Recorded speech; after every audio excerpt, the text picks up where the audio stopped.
Clear है सबको? Yes ma'am. वालेकुम यस सलाम मैम। जी मैम। ओके, अच्छा हम स्टार्ट करते हैं आज का लेक्चर। जस्ट एक second.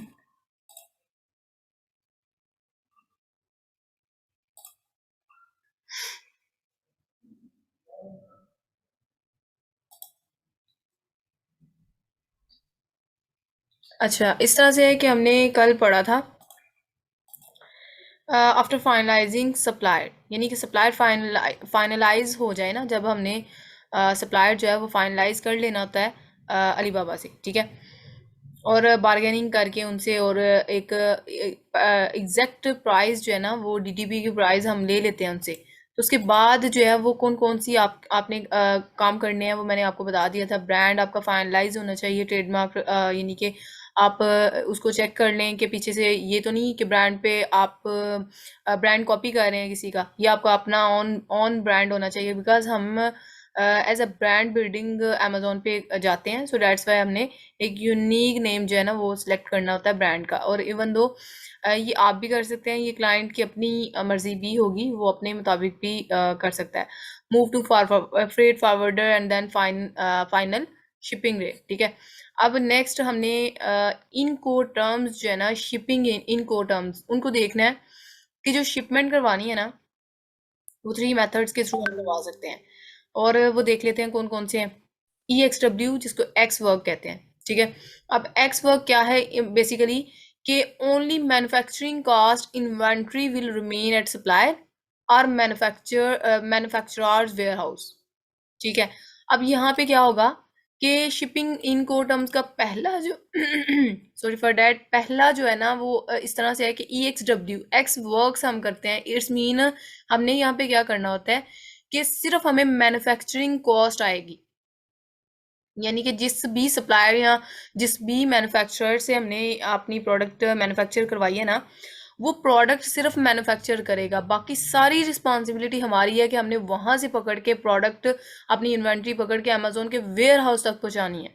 So that is in actual card EXW, ठीक है।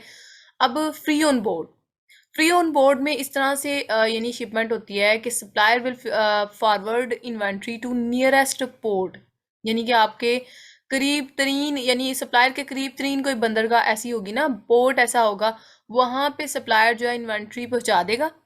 आगे पोर्ट से ऑनवर्ड अमेजोन के वेयर हाउस तक जो है ना इन्वेंट्री किसने पहुंचानी है, वो हमारी रिस्पॉन्सिबिलिटी है, यानी कि वो हमारी इनडायरेक्ट फ्रेट फॉरवर्डर की रिस्पॉन्सिबिलिटी है। मिसाल के तौर पर हाफ फ्री ऑन बोर्ड में ना हाफ हाफ जो है ना रिस्क आ जाता है। यहाँ पे सप्लायर को कोई रिस्क नहीं है, सप्लायर ने सिर्फ प्रोडक्ट मैन्युफैक्चर की है, आगे सारी रिस्पॉन्सिबिलिटी आपकी, आपने अमेजोन के वेयर हाउस तक पहुंचानी है। जाते हुए रास्ते में शिपमेंट के दौरान कोई भी पीस डैमेज हो जाता है, कोई भी मसला आता है, तो वो कहाँ कौन रिस्पॉन्सिबल होंगे, वो आप रिस्पॉन्सिबल होंगे, ठीक है। फ्री ऑन बोर्ड में इस तरह से होता है कि हाफ हाफ रिस्क आ जाता है। पोर्ट तक पहुंचाते कोई भी इन्वेंट्री लॉस होती है, कुछ भी मसला आता है, वो रिस्पॉन्सिबल कौन है, सप्लाई। बट पोर्ट से नेक्स्ट ऑनवर्ड अमेजोन के वेयर हाउस तक पहुंचाते हुए ना, कोई भी बीच में पीस डैमेज हो जाता है, कोई भी कोई भी मसला आ जाता है ना इन्वेंट्री में, तो वहां पे फिर सप्लाई रिस्पॉन्सिबल नहीं है, वहां पे फिर हम रिस्पॉन्सिबल होंगे। एंड डीडीपी की अगर बात करें तो here supplier manufacture our product as well ship to Amazon warehouse. अब डीडीपी जो है ना, नो डाउट कि ये थोड़ा एक्सपेंसिव रहेगा as compared to EXW and FOB। So DDP पे हमें क्या करना पड़ता है कि यानी कि सब मैन्युफैक्चरर जो सप्लायर होना है ना, उसी ने हमारी प्रोडक्ट भी मैन्युफैक्चर करनी है एंड उसी ने शिपमेंट भी करवानी है अमेजोन के वेयर हाउस तक, ठीक है। सो इन एक्चुअल जो है ना वो डीडीपी को रेफर किया जाता है, बिकॉज डीडीपी से नो डाउट के इन दोनों से थोड़ा एक्सपेंसिव तो हो जाती है, बट यानी कि जाहिर सी बात है सोर्स सप्लायर ने ही शिपमेंट करवानी है, लेकिन इसका ना हमें नुकसान कोई नहीं होता, यानी हम ना सेफ मोड पे, अमेजोन में हर स्टेप हमने सेफ मोड पे लेना होता है। सो दैट्स वाई हमें ना यहाँ पे कोई खतरे वाली बात नहीं होती, इसलिए डीडीपी को रेकमेंड किया जाता है। योर सैम्पल टिप्स, ये कंफर्म करें, आवाज़ क्लियर है सबको? Yes ma'am. Okay. Your sample tips Yes, ma'am. आपको आवाज बिनिश बात कर रही है ना, आपको आवाज काफी लेट आ रही है। अच्छा, इस तरह से है कि समटाइम नेट इशू हो जाता है। लेकिन ये है कि इसीलिए रिकॉर्डिंग प्रोवाइड की जाती है कि एटलीस्ट आपका ना बाकी जो कहीं पे भी समटाइम स्क्रीन स्टक हो गई होती है आपके बैक एंड इशू की वजह से ना, तो मेरी तरफ तो यही है कि ओके है, बट ये है कि वो साथ साथ इसीलिए मैं कंफर्मेशन लेती रहती हूँ। योर सैम्पल टिप्स क्या हैं? Consolidate your sample and then contact with consolidation company. ठीक है, अब बेसिकली हमने ना कंसोलिडेशन कंपनी एक हायर की जाती है लाइक जिस भी कंट्री में अकाउंट हो, यूके का या यूएसए का, वहाँ पे एक कंसोलिडेशन कंपनी हायर की जाती है और वहाँ पे ना कलेक्ट किए जाते हैं तमाम सैंपल, यानी डिफरेंट सप्लायर से हमने मंगवाने होते हैं सैंपल। सो वो एक ही जगह कलेक्ट किए जाते हैं ताकि उसके ना डिफरेंट जगह, अगर लेट्स सी कि एक सैंपल एटलीस्ट हमने ना 3 सप्लायर सेलेक्ट करने होते हैं, उसमें से एक सैंपल भाई क्लाइंट के पास जा रहा है, क्लाइंट में भी उसकी रेजिडेंस जो है वो यूके में हो, तो क्लाइंट के पास जा रहा है, एक हमारे पास आ रहा है, एक फ्रेट फॉरवर्डर के पास जा रहा है। नहीं, ऐसा नहीं, उससे नुकसान हमें होगा कि यानी कि $50 और $40 जो है ना वो इन एक्चुअल जो है वो हमें पर पीस पर सैंपल हमें चार्ज करने पड़ेंगे, जो कि एक्सपेंसिव हो जाएंगे। सो हमने हर एक तरह से देखना होता है कि कहाँ पे हमारी जो है ना वो बचत हो सकती है। सो दैट्स वाई इस तरह आपने करना है कि ये कंपनी का फ़ायदा ये हो जाएगा, ये तमाम जो है सैंपल कलेक्ट करेगी एंड देन वहाँ से शिप करवा देगी, ताकि हमारा जो है ना शिपमेंट के सैंपल डिफरेंट जगह जो है शिप होने के चार्जेस उससे हम प्रिवेंट हो जाते हैं। Rate of shipping in China is $5। ठीक है, रेट शिपिंग के चार्जेस जो चाइना में है ना वो $5 है। नॉर्मल फ्रेट फॉरवर्डर पेमेंट जो है ना वो अपफ्रंट होती है। अच्छा, फ्रेट फॉरवर्डर को कैसे सिलेक्ट करते हैं? आपने अलीबाबा के पेज पे जाके, और जिस तरह मैंने आपको बताया था ना कि कोई प्रोडक्ट हम राइट करते हैं, नीचे कितने सप्लायर आगे होते हैं, हमने उनको चूज़ करने का एक क्राइटेरिया रखा होता है। सेम लाइक दैट हमने वहाँ पे जहाँ पे हमने अमेजोन alibaba.com के पेज पे कीवर्ड राइट किया है ना, सेलर फाइंड आउट करने के लिए, सप्लायर फाइंड आउट करने के लिए, सेम लाइक दैट वहाँ पे आपने सिर्फ फ्रेट फॉरवर्डर राइट करना है। ठीक है, और आपके पास फ्रेट फॉरवर्डर यूके या यूएसए के यानी आ जाएंगे। अब बेसिकली फ्रेट फॉरवर्डर जो है ना उनका काम क्या होता है कि इन्होंने हमारी इन्वेंट्री जो है ना वो अमेजोन के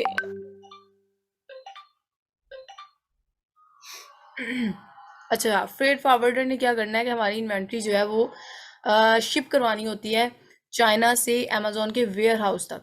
ठीक है, $40 to $50 for shipping from China to Asia and Europe, very in case of weight and dimension. अब डिपेंड करता है कि आपकी प्रोडक्ट का वेट एंड डायमेंशन कितनी है, लेकिन इसीलिए डेट्स वाई हम ना रेकमेंड कर रहे होते हैं कि आप ना यानी कि उस प्रोडक्ट के साथ चलें जिसका जो है वो टोटली लाइट इन वेट हो, यानी उसके ना शिपमेंट के चार्जेस से हम बच जाते हैं। लेकिन ओवरऑल जो शिपमेंट के वो बता रहे हैं ना $40 to $50 हैं इस टाइम पे। Don't ever spend payment through western union और बैंक, ऑलवेज यूज़ पेपाल। ठीक है, पेपाल एक इफेक्टिव मेथड होता है, और इंटरनेशनल कोई भी हमने करनी होती है ना पेमेंट वगैरह रिसीव करनी है इस तरह से, तो आप पेपाल ही यूज़ करते हैं।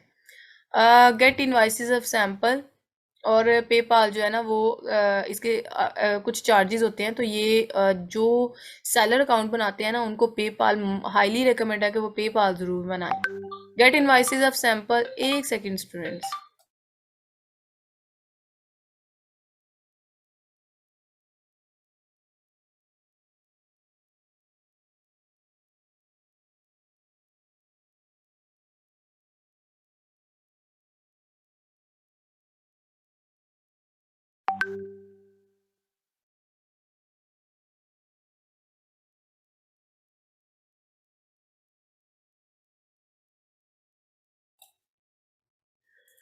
अच्छा, इस तरह से है कि हमने क्या करना होता है कि get invoices of sample, share tracking number with client, also track that sample. यानी कि इस तरह से हमने करना होता है, जो सैम्पल हमने मंगवाना है ना सप्लायर से, उसका ट्रैकिंग नंबर जो है वो क्लाइंट को बता देना। ये ना हो कि हमें सप्लायर और प्रोडक्ट कोई और बता रहा हो, ठीक है, शो कोई और कर रहा हो और भेज कोई और दे, ठीक है। तो इस तरह से नहीं, हमने ट्रैकिंग आईडी से उसको ट्रैक कर लेना कि आइदर सैंपल सेम ही है कि नहीं।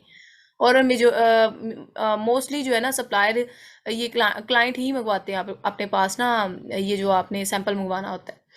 30% एडवांस एंड 70% आफ्टर कंप्लीशन, ठीक है।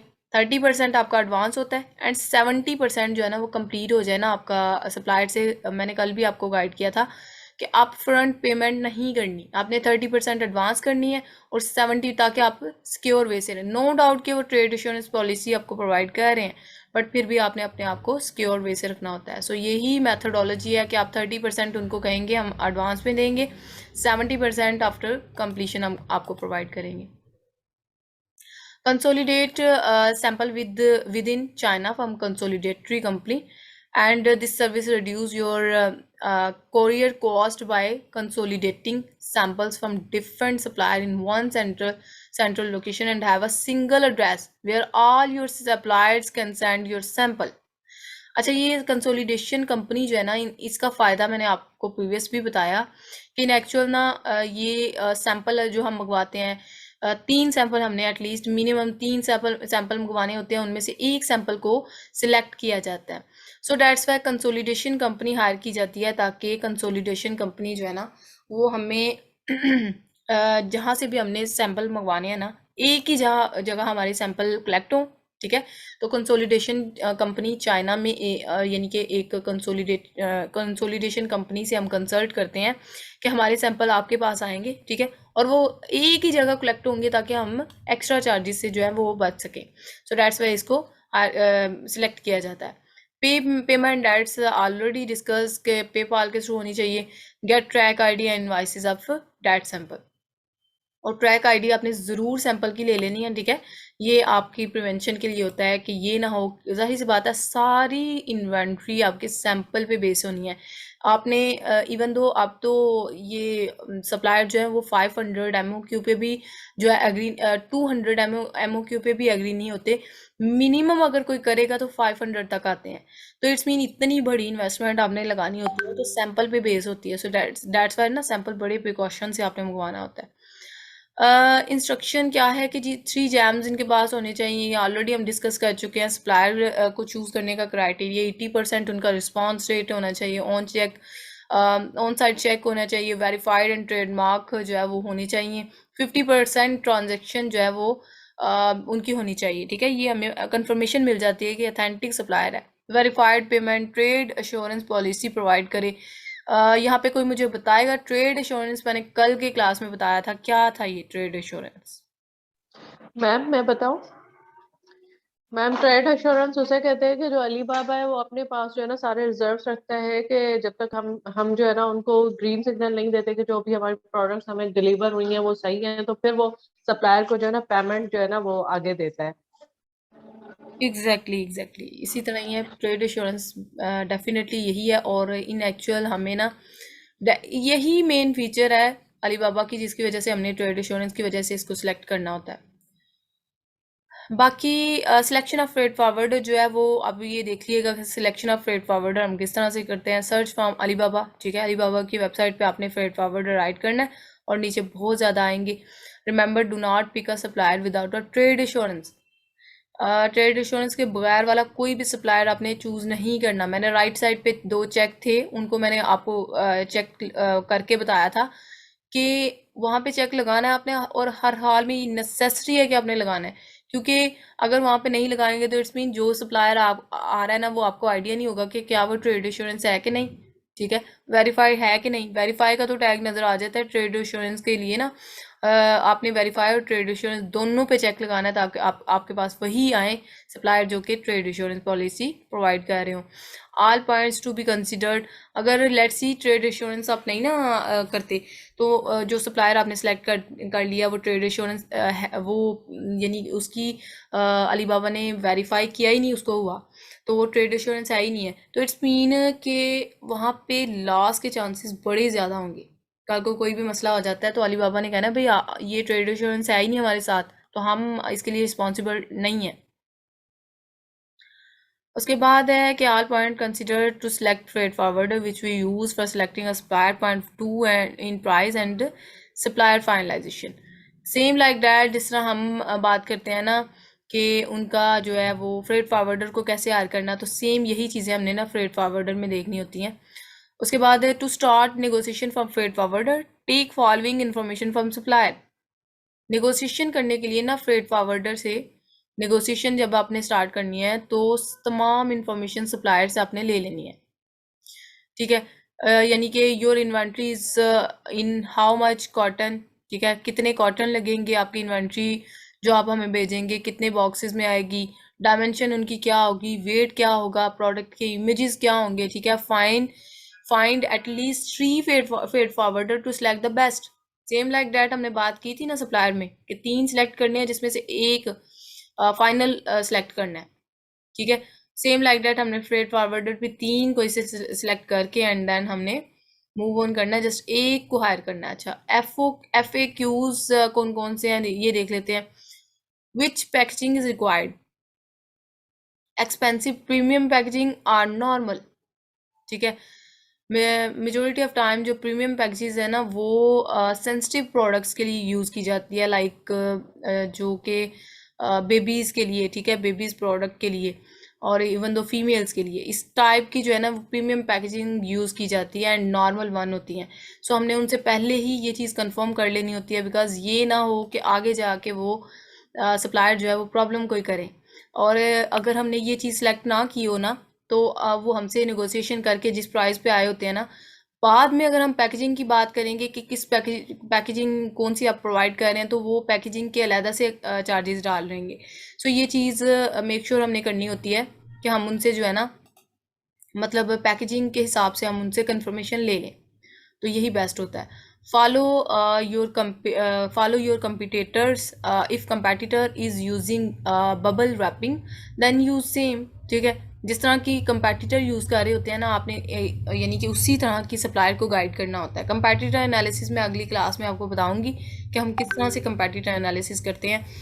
हमने ओवरव्यू बता देती हूँ कि ये क्लास कंफर्म करें, आवाज़ सबको आ रही है? जी मैम आ रही है.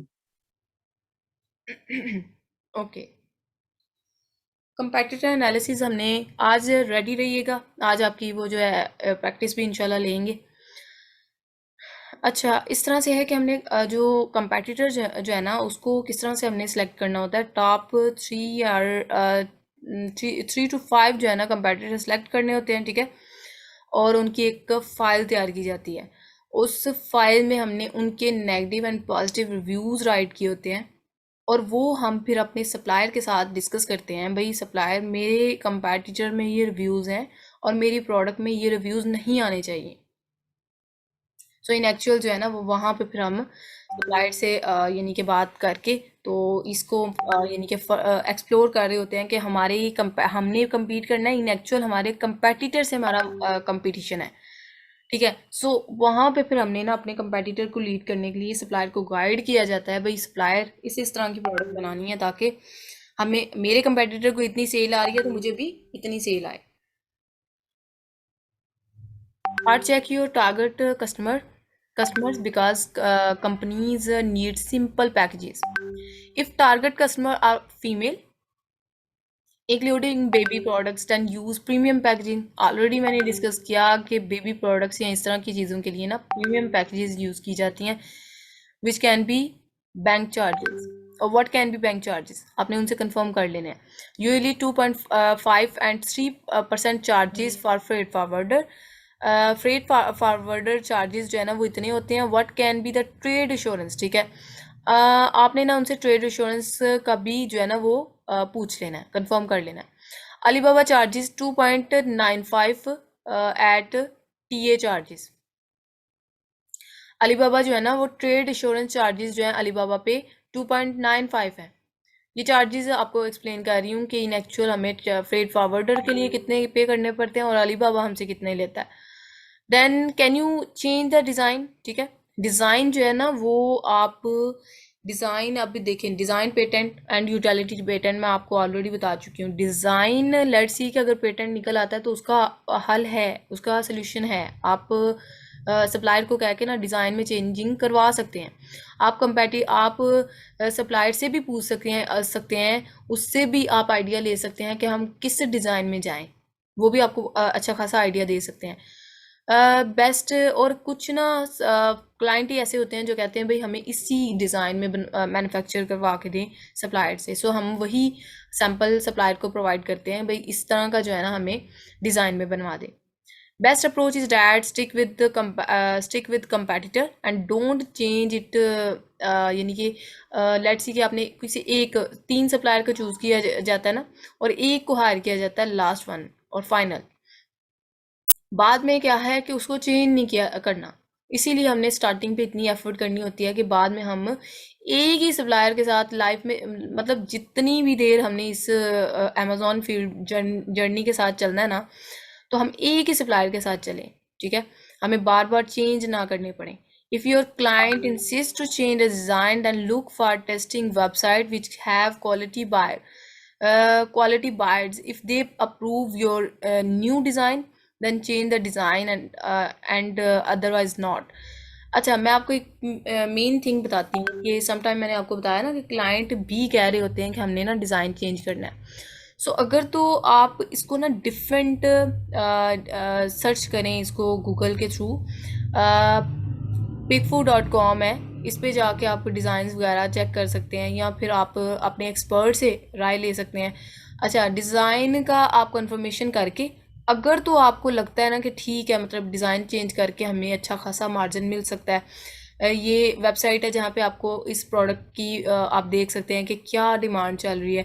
लेट्स सी कि ठीक है, ओके है कि इस जो डिज़ाइन हमें क्लाइंट कह रहा है इसके साथ हम चल सकते हैं तो ठीक है, अदरवाइज़ फिर आप क्लाइंट को गाइड करेंगे कि हम इस डिज़ाइन के साथ चलेंगे तो हमें ये मतलब नहीं प्रॉफिट आ सकता, अदर दैन डैट अगर कंपैटिटर के डिज़ाइन को रखा जाए तो हमें अच्छा मार्जिन मिलेगा। सो ये इट्स अप टू यू कि आप किस तरह से उसको लेके चलते हैं। How to do Alibaba supplier vetting? Start from Alibaba, ठीक है, ask him are Skype, WhatsApp and WeChat. आपने क्या करना है, अलीबाबा के साथ डेफिनेटली अलीबाबा से ही हमने करना है और उनको Skype, WhatsApp and WeChat आपने गाइड करना है कि वो चाइना में ना ज़्यादा वो स्काइप यूज़ करते हैं, और इसके अलावा आप व्हाट्सएप पे भी वो आपसे कांटेक्ट करेंगे। ये जब आपको मैं प्रैक्टिस दूंगी ना तो वो आपको व्हाट्सएप पे भी कांटेक्ट कर रहे होते हैं।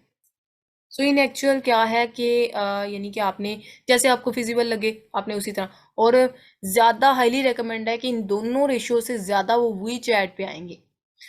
बाकी हम तो अलीबाबा के पेज पे भी उनसे यानी कि कॉन्टैक्ट सप्लायर पे जाके हम उनसे बार्गेनिंग कर सकते हैं, इसका इशू नहीं है। बट अदर देन डैट किसी ने प्रोफेशनलिज्म से काम इनके साथ करना है, ये लॉन्ग टर्म में काम करना है, तो वो वी चैट के थ्रू ही ये ज़्यादा एक्टिव हमें नज़र आते हैं। when he she ready for communication then start negotiation, ठीक है, जब वो कम्युनिकेशन के लिए रेडी हो जाए, एक्टिव नज़र आए आपको, तो देन आप नेगोशिएशन पे आ जाएं। Ask him are for prices and trying to cheap rate, ठीक है, पहले प्राइस आप पूछें, देन आप उसको ना प्राइस पूछें और MOQ बताएं अपने, ठीक है, कि आप इतने MOQ हैं मेरे और आप कितनी हमें प्राइस देंगे, तो उसी पॉइंट ऑफ व्यू से फिर जो है ना वो आप उनसे चीप रेट लेंगे। With the passage of time आप उनसे नेगोशिएशन करेंगे, भाई अच्छा 200 पीस पे आप हमें कितनी प्राइस देंगे, लेट्स सी के 300 करते हैं, लेट्स सी के 500 पीस पे आप कितनी प्राइस देंगे। इस तरह करते करते ना आप उनको फाइनल बताएंगे कि 1000 इन्वेंट्री पे आपके यानी MOQ क्या होंगे, तो वो फिर आपको कंप्लीट गाइड करेंगे। आपने उनसे ना नेगोशिएशन इस टाइप की करनी होती है कि एटलीस्ट आपको कम से कम प्राइस मिल जाए। आपने उनको ये कहना होता है भाई हमें दूसरे सप्लायर इस प्राइस में दे रहे हैं, तो आप हमें इस प्राइस में दे रहे हैं, क्वालिटी तो सेम है दोनों की, तो फिर हम आपसे क्यों बाय करें। तो देखें वो भी बिजनेस करने बैठे हैं तो वो आपकी बातों में आ जाते हैं। Ask for the sample and different item pictures, then ask for master carton, dimension, size and total weight, ठीक है, ये सारी चीज़ें हमने ऑलरेडी कंफर्म की होती हैं, ताकि मैंने ऑलरेडी भी आपको बताया कि बाद में अगर कंफर्म करेंगे ना नेगोशिएशन के बाद, फाइनल रेट लेने के बाद, तो इन चीज़ों के वो चार्जेस आपको डालेंगे extra. How much unit in one master cotton? After finalizing the supplier prices, ask him or manufacture your product in just with in 15 to 20 days. जब आपने सारी चीज़ें फाइनल कर लेनी है ना, तो आपने उनसे कहना है कि 15 to 20 डेज के अंदर अंदर जो है ना वो हमें ये फाइनलाइज करके दें, यानी कि 15 to 20 डेज के अंदर आपकी इन्वेंट्री वो रेडी करके दें, क्योंकि इतना टाइम देंगे तो करते करते वो 22 डेज तक आपको दे सकते हैं। वैसे ओवरऑल एवरेज मैं बताऊं तो जहां तक मेरा एक्सपीरियंस रहा है, ये 45 डेज 40 to 45 डेज कहीं नहीं गई ये यानी कि इन्वेंट्री मैन्युफैक्चर करने में लग जाते हैं। बाकी how to do Alibaba supplier vetting, get your listing done. ठीक है, आपकी लिस्टिंग हो जानी चाहिए। जब उधर इन्वेंट्री आपकी रेडी हो रही होगी, इधर आपने लिस्टिंग अपनी ओके कर लेनी है। सबसे पहले तो आपने डमी लिस्टिंग क्रिएट करके देखना होता है कि क्या हमारी कोई अमेज़ोन पे अमेज़ोन कोई इशू तो नहीं उठा रहा। लेट्स सी कि अगर कोई इशू उठाता है तो देन आपने वो फिर उसके अकॉर्डिंग आपने उसके अकॉर्डिंग आपने चलना होता है। फॉर एग्जांपल कोई ऐसा इशू उठा देता है अमेज़ोन, तो आपको डमी लिस्टिंग से आपको आइडिया हो जाता है, फिर आप पीछे सप्लायर को कह देते हैं भाई आप ये मतलब वहाँ पे आप बच सकते हैं। इतनी बड़ी इन्वेस्टमेंट के साथ आपने चलना होता है, तो आपने ये चीज़ें जो है ना प्रिकॉशंस से काम लेना होता है। Get product image from 3 supplier and 3D models including main image, यानी कि आपने इमेजेस वगैरह सप्लायर से लेने हैं, और ये जो 3D है ना, 3D इमेज आपका मेन इमेज होना चाहिए। मैं एक यहाँ पे चीज़ इंकोड करती चलूँ कि ये जो इमेजेस है ना, ये first image that is main image, ये बहुत बहुत ज़्यादा अट्रैक्टिव होना चाहिए, आई कैचिंग होना चाहिए। ठीक है, तो डेफिनेटली बायर कोई भी आएगा, इतने ज़्यादा सेलर बैठे हैं तो आपकी प्रोडक्ट पे क्यों आएगा भाई? आपकी प्रोडक्ट का इमेज अच्छा था, मेन इमेज जो है वो अच्छा था, तो डैट्स वाई उसने आपकी प्रोडक्ट पे क्लिक किया। टाइटल एंड इमेज बहुत अट्रैक्टिव होने चाहिए। ठीक है, डोंट यूज सप्लायर इमेज। ठीक है, सप्लायर आपको जो इमेजेस प्रोवाइड करेगा उसको आपने यूज़ नहीं कर लेना। फिर स्पेशल फोटोग्राफर हायर करवाया जाता है इधर से फाइवर से, तो उसके थ्रू आपने ना ये इमेजेस वगैरह लगानी होती है। गेट इनोग्राफिंग and sizing done of product, ये भी आप क्या करते हैं कि डेफिनेटली ये आपका इमेजेस में ही हो जाता है, कवर हो जाता है। फोटोग्राफर इसलिए हायर किया जाता है कि आपकी प्रोडक्ट के इमेजेस जो है ना वो बहुत ज़्यादा आई कैचिंग हो, और नो डाउट कि ये स्टेप बाय स्टेप हमें चार्जेस पे करने पड़ते हैं, पेटेंट के अलहदा देने पड़ते हैं, फोटोग्राफर के अलहदा देने पड़ते हैं, लोगो बनाने के लिए अलहदा, इस तरह से ये सारी चीज़ें, ब्रांड रजिस्ट्री के अलहदा। प्राइवेट लेबल जो है ना ये अपना एक एसेट बिल्डिंग होती है, जिसके लिए हर एक स्टेप पे नो डाउट लगते हैं, बट एक टाइम पे जब स्टेबल हो जाती है ना लिस्टिंग, तो फिर डेफिनेटली बैठ के खाना होता है। Make website use for repayment of free giveaways, otherwise PayPal, यानी कि आप वेबसाइट बनाएं और उसके थ्रू ना आप गिव अवेज करते रहें। डेफिनेटली पहले वैसे गिव अवेज बड़े ज़्यादा ज़रूरी थे। अच्छा, ये गिव अवेज मुझे कंफर्म करें ये क्या है? मैंने आपको प्रोडक्ट हंटिंग में बताया था। मैम गिव अवेज कहते हैं कि हम जो है ना लोगों को एक फ्री में एक मतलब सेकेंड, फायजा बोल रही हैं? जी जी मैम। हाँ फायजा, एक सेकंड मैं किसी और से पूछूं, मुझे लगता है क्लास हुई हुई है। चलेगी मैं बताती हूँ। मैम मैं बताऊं? एक सेकंड जी, फाहद आप बताएं। मैम मैं बताऊं? नहीं नहीं, एक सेकंड, मैं फाहद से पूछ के फिर आपसे कोई और चीज़ पूछ लेंगे। अस्सलाम वालेकुम। जी वालेकुम सलाम। मैम फाहद आप गिव अवे बताएं, ये होता है, गिव अवेज बताएं। जी जी। मैम गिव अवे ये होता है कि जो हम रिव्यूज बढ़ाने के लिए उनको कहते हैं। रिव्यूज, फेक रिव्यूज, इन एक्चुअल हम फेक जी जी रिव्यूज बढ़ाने के लिए। जी ठीक है, फेक उनको खुद पे करते हैं कि आप भाई वहाँ पे कमेंट करें या उनको कुछ भी लाइक वगैरह जो होता है करें। एग्जैक्टली और हमने क्या करना होता है, मैंने एग्जांपल भी इनकोड की थी ना, कि आपने क्या करना है कि फेक रिव्यूज़ जो है ना वो इस तरीके से लेने होते हैं कि अमेज़ोन को बिल्कुल भी आइडिया ना हो, बट हमें अपना पर्पस भी मिल जाए। ठीक है, तो इन एक्चुअल हमने जी जी सैबो प्रोसेस डेट इज कॉल्ड उसे फेक ऑर्डर। जी जी, जी जी रेटिंग को इंक्रीज करने के लिए। एग्जैक्टली। रेटिंग को इंक्रीज करने के लिए, ठीक है। अच्छा, ये रिकॉर्डिंग ओके एंड पे जा रही है, अगेन आपने ना ज्वाइनिंग लेनी है न्यू रिकॉर्डिंग से। तो हम कंटिन्यू करते हैं, कोशिश करते हैं कि 1 मिनट के अंदर जितना कवर हो जाए। हाउ टू डू, अच्छा ये था हमने क्या करना है कि गिव अवेज के थ्रू या अदर सोर्सेज के थ्रू ना हमने अपनी प्रोडक्ट पे ना और सोशल ये करनी है, एडवर्टाइजमेंट भी करनी है। Start hunting of pre order. अच्छा, इस तरह से है कि हमने ये ना रिकॉर्डिंग एंड पे जा रही है, मैं अगेन स्लाइड शेयर करती हूँ और जो पढ़ना है हमने नेक्स्ट रिकॉर्डिंग में पढ़ेंगे और आपकी देन आपकी प्रैक्टिस ली जाएगी। सो आपने अगेन ज्वाइनिंग लेनी है।